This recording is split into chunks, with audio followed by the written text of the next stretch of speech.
I love this game. I live this game. There's 1,000 other guys waiting in the wings who are obsessed with this game. Obsession is going to be talent every time. You got all the talent in the world, but are you obsessed? Is it all you ever think about? Let's face it, it's you against you out there. Ranked kids. How many be in the gym 6 days a week? Out of the ranked kids. Go here, raise all my ranked kids. Show me how many times you in the gym. Remove practice. How many guys in the gym 6 days a week?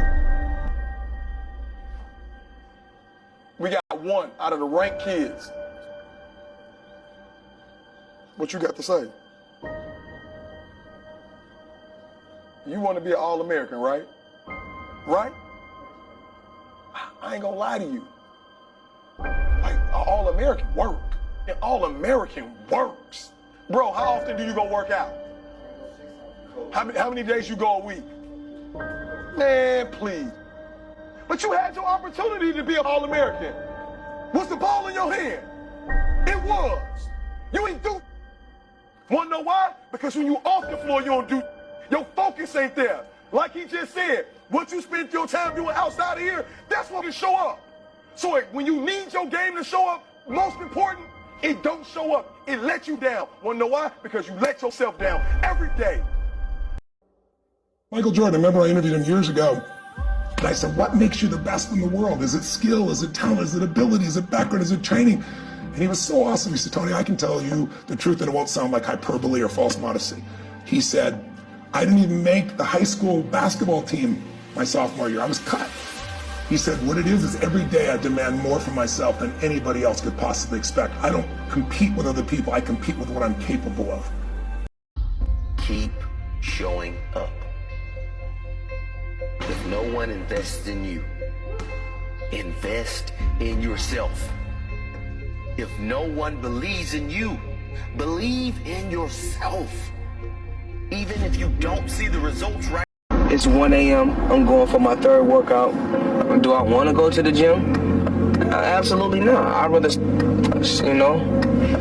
lay in my house and sit in the movie theater and watch movies. But, to be the best, you got to work overtime. To be the best, you got to work overtime.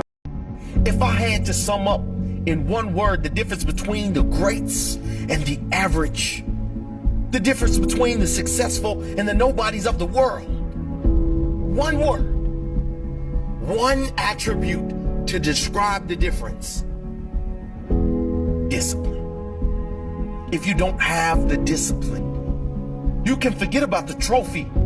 You can forget about the success, the greatness, all. Maybe it's my fault. Maybe I led you to believe it was easy when it wasn't. Maybe I made you think my highlights started at the free throw line and not in the gym. Maybe I made you think that every shot I took was a game winner. That my game was built on flash and not fire. Maybe it's my fault that you didn't see that failure gave me strength, that my pain was my motivation. Maybe I led you to believe that basketball was a God-given gift and not something I worked for every single day of my life. Maybe I destroyed the game. Or maybe you're just making excuses. You will never succeed more than you fail. That's not how it works. You know why? Because failure is a wonderful teacher. It's the only way to learn. You have to fail. Failure is a part of the process to becoming successful. I tell people this all the time. Michael Jordan, the greatest basketball player in the world, he took 946 game-winning shots. 946 times since he was in high school, the ball has been in his hand to take the game-winning shot with no time on the clock. He has only made 146 of those. He has missed over 700 times, but he has made 146. You know what they write about? When you make it. They write about when you make it. So guess what? When you get through failing, all you gotta do is make one. Shit, who you know that gets it right all the time? That's impossible. You have to fail. Matter of fact, when you fail, be glad about it. Every time you fail, you're one step closer. As a competitor, if you're trying to do something meaningful, if you don't have the mindset that you're the best ever, you failed already. And that's been my mindset since I can remember. That will be my mindset as long as I can remember anything, that I am the best ever at what I do. And every day that I step on the basketball floor, I will strive to be that. And that'll give me a shot at being the best. But before you can ever reach anything, you have to believe it. You don't just mistakenly become great at something. You probably at one time or another, believe that you can be great at that. And then you work to get great at that, and you reach that greatness. But you don't mistakenly become great. And y'all hear it, then that's that. I mean, I might have missed one practice this year, but if somebody say he doesn't come to practice, it can be one practice. Out of all the practices this year, that's enough. If I can't practice, I can't practice, man. I'm hurt, I'm hurt.